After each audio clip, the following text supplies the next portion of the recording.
Hello, my dear students. I hope you people are fine. I hope you are studying regularly. You are able to understand the concepts. So, let us continue with the chapter Typical Configuration of Computer System. In our previous video, we have completed with certain ports like VGA, power connector, firewire, modem, Ethernet, game port, and DVI port. Now, we are left with the last two ports here. The first that we have to discuss here is about the sockets. So here I can show you, this is one of the socket to connect the CPU, as we have already seen this kind of image. So I'll be processor. So I'll be placing the processor into it, and I'll just put this one latch. This is low insertion force socket, LIF, the first motherboard. Okay, that is the 80 motherboard is using low insertion force socket in order to have the place the processor or the CPU, isn't it? Similar way, here we have the socket for the microphone. Okay, whenever you want to connect the microphone to your computer system, we are using the socket for this way, that is a microphone. So in under the socket, we need to just to know that sockets are specially used to connect the microphones, okay, speakers to the sound card of your computer system. So usually even the speakers also connector come sockets in this way, and microphone. So these are helping, sockets are helping to connect the external devices to your computer system. Mainly that has been used for microphone and the speakers. See, microphone and speakers has to make the connection to the sound card of your computer system. Sound card is being mounted onto your motherboard. Okay, that is PCI Express slot will be having that sound card. If your microphones and speakers are not connected to the sound card of your computer system or the motherboard which where the sound card is mounted, then you'll not be able to hear any sound signals, whether you play the video, okay, song, or whenever you want to record something like that. So you will be not able to have any kind of voice signal. So it should make sure that this is the socket that is helping you to connect your external device like microphones and the speaker in order to make the connection to the sound card that has been present onto your motherboards in order to generate the sound signals or the voice signals. I hope you are understanding. Moving on to the last port, that what we have to discuss is about the MIDI. So this MIDI actually makes use stands for the musical instrument digital interface. That means MIDI, in and out, means this is whenever you are playing any instrumental device which you want to connect to the computer, okay, and later you have to synthesize it. Okay, later you want to make the modification in those musical notes, then to provide the input, we are using the MIDI in, that is musical instrument digital interface port input it is. And after you make the changes in the notes or background music and everything, through this output channel it will be able to produce you the sound signals, the modification. That is out means the output. Understood? So this MIDI port, it is a port that is actually designed to transmit the information between your electronical musical instruments like keyboard and the computer system. Usually orchestras and all, they'll be connecting all those huge instrumental devices to the computers. They'll be having certain notes and notations and all, isn't it? So for example, this MIDI musical keyboard can be attached to the computer system. It may allow the performer to play the music. So that music is being captured by the computer as a sequence of musical notes along with the timings. So this MIDI, it's been widely used for the musical backgrounds in multimedia application. That is what it is allowing to have latest mobile ringtones available, because they're all being connected to the computer system through the MIDI. Through that they are able to generate the ringtones based upon the timings also. So this MIDI, these kinds of port are used only for the music purpose.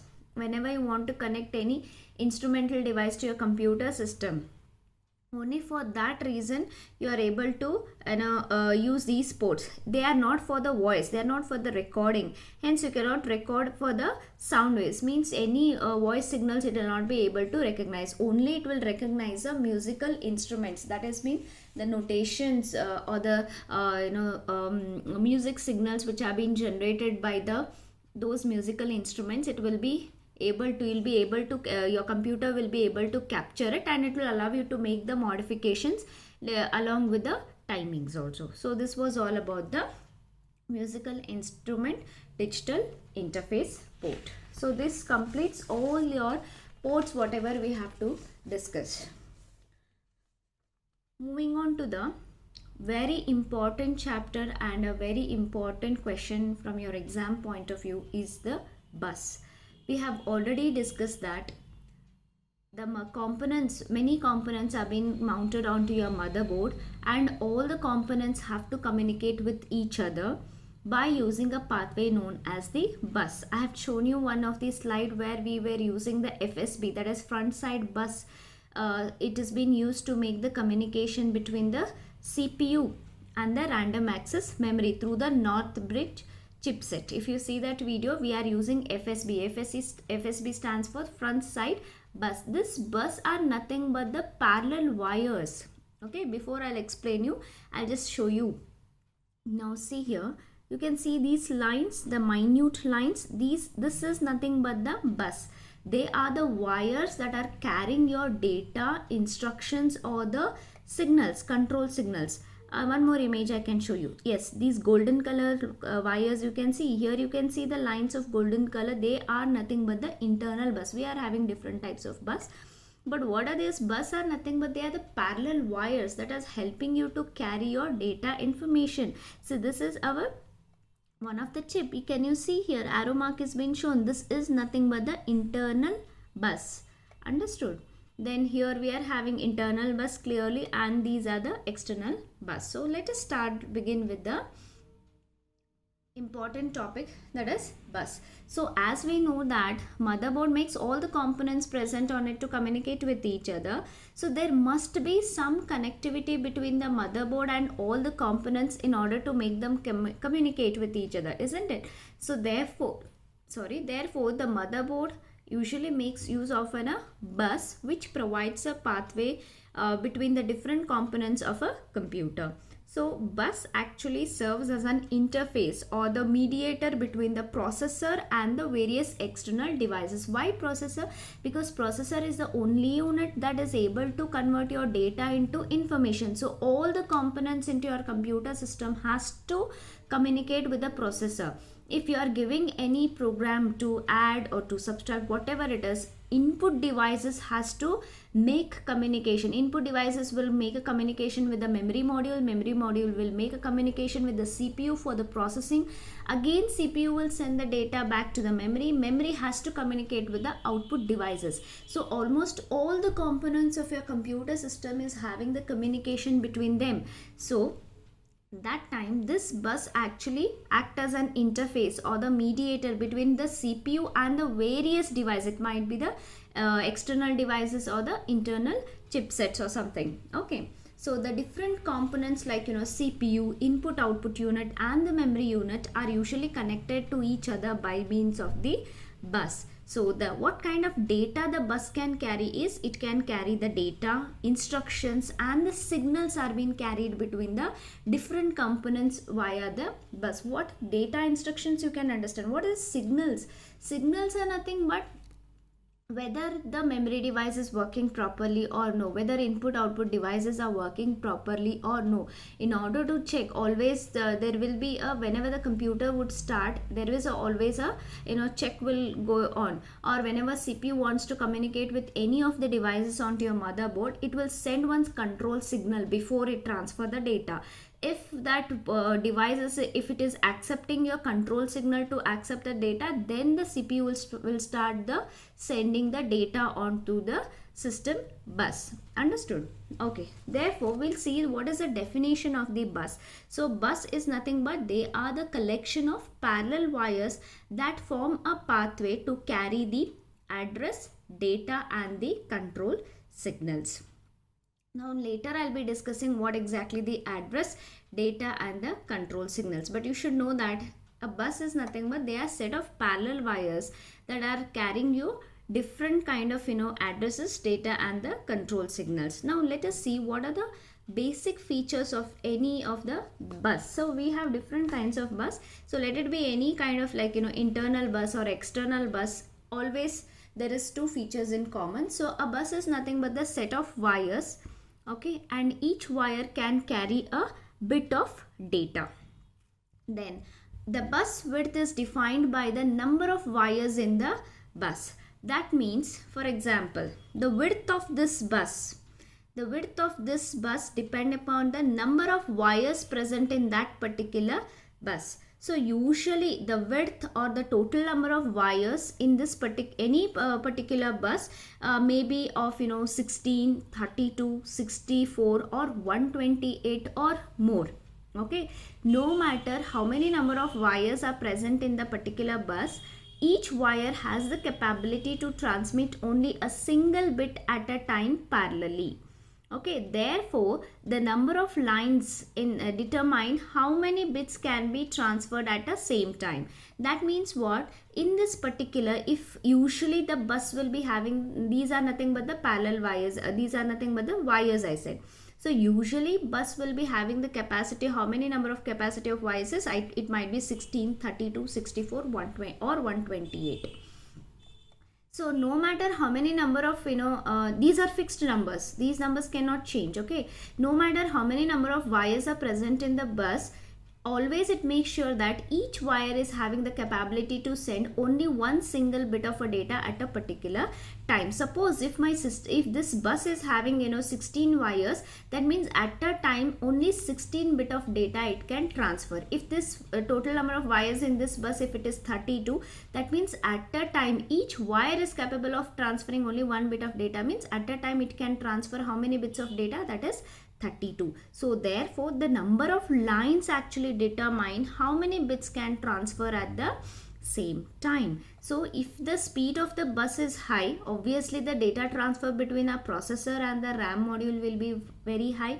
Then the processing speed of CPU will be very high. Therefore the performance of computer will be very fast. So all these are interconnected with each other. Always whatever the system bus we are using, it should be faster in case of transferring the data.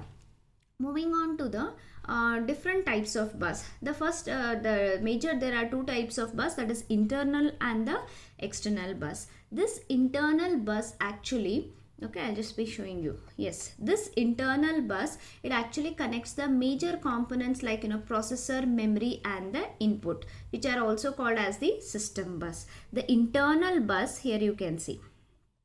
Okay, so we have this internal bus which is also called as the system bus. This system bus usually connects the major components like processor, memory and the input output. Any data transfer takes between these three modules, the system bus or the internal bus has been responsible. That means it actually links the different parts of computer to the processor and the main memory. Its primary task is to send the data and instructions from the various parts to the CPU and memory units. So this is the bus that has been used by the higher components of the computer for the data transfer, like processor, memory and the input unit.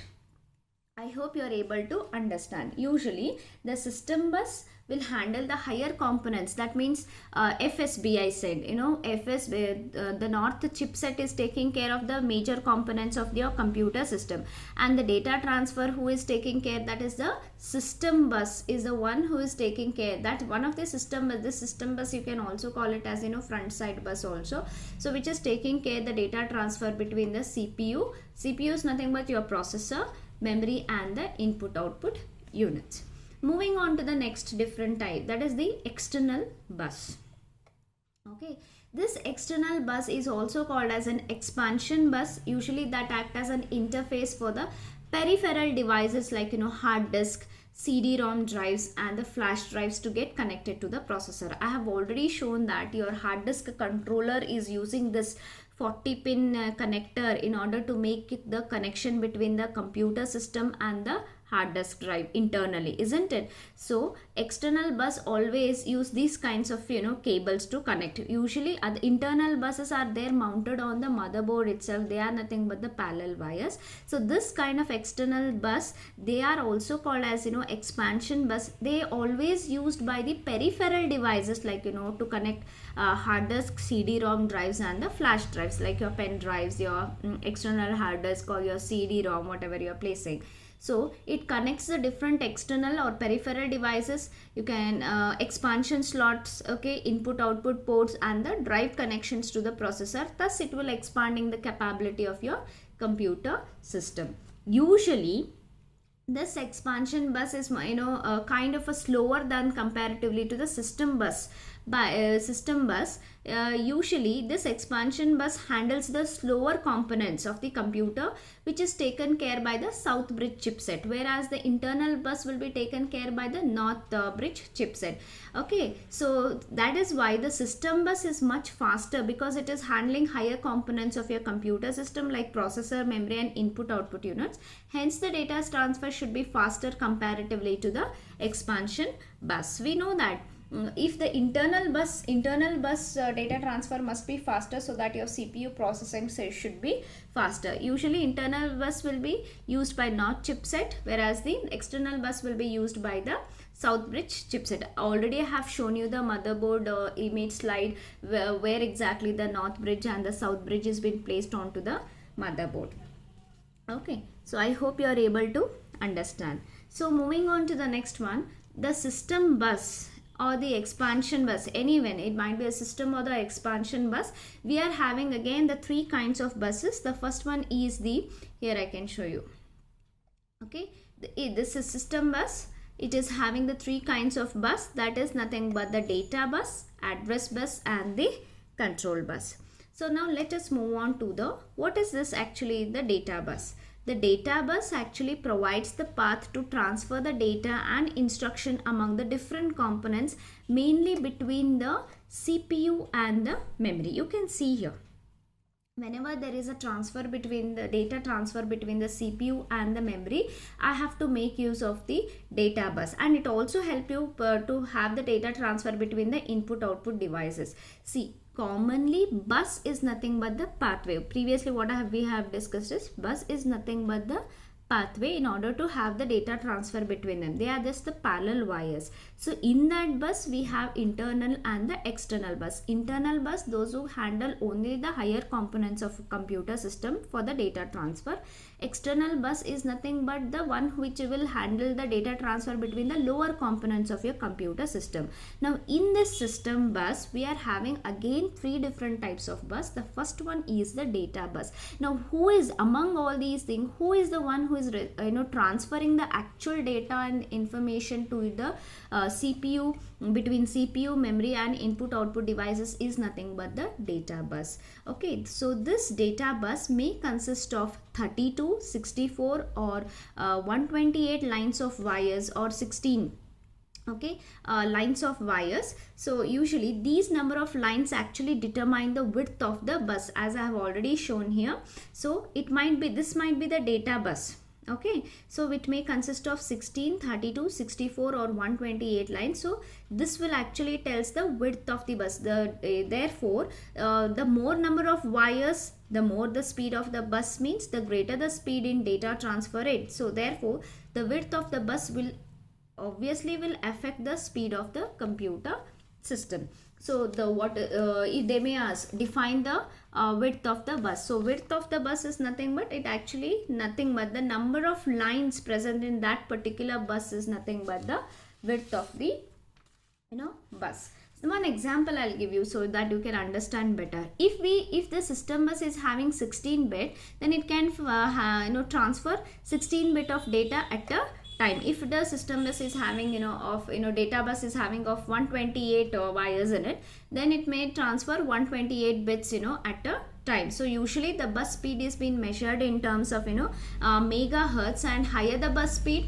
faster the processor speed, so the CPU can process your data faster. So this completes about the data bus. So in our next video, we would like to discuss about the address bus and the control bus, and we shall move to the next topic, memory.